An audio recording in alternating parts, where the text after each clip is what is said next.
আসসালামু আলাইকুম বন্ধুরা, আবারও হাজির হয়ে গেলাম নতুন একটা রেসিপি নিয়ে। আজ করে দেখাবো মটরশুঁটি দিয়ে মাছের মাথা ভুনা।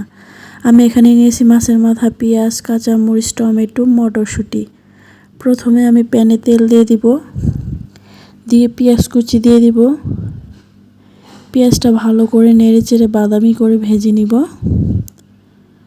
পেঁয়াজটা বাদামি করে ভাজা হয়ে গেছে, এবার দিয়ে দিব 1 চা চামচ রসুন বাটা, দিয়ে ভালো করে নেড়ে চেড়ে দিব।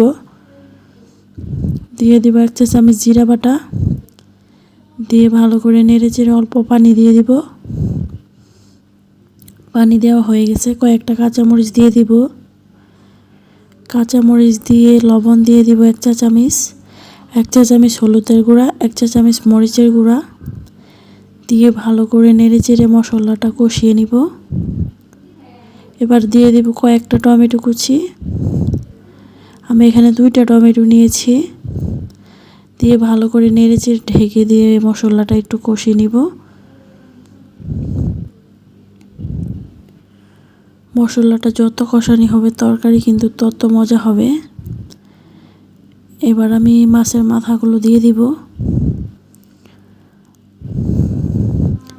এই রেসিপিটাতে এত মজা হয়, আপনারা না ট্রাই করলে বুঝবেন না। তো ভালো করে নেড়েচেড়ে আমি অল্প পানি দিয়ে দিব। এই পানিতেই আমি রান্না করব, আর কোনো পানি দিব না। এই পানিতেই হয়ে যাবে। অল্প আঁচে আমি কষিয়ে নিব।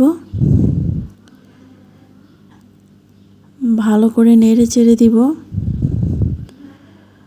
আর কোনো পানি দেওয়ার দরকার নেই, শুধু চুলার আঁচটা একটু কমিয়ে দিলেই হবে।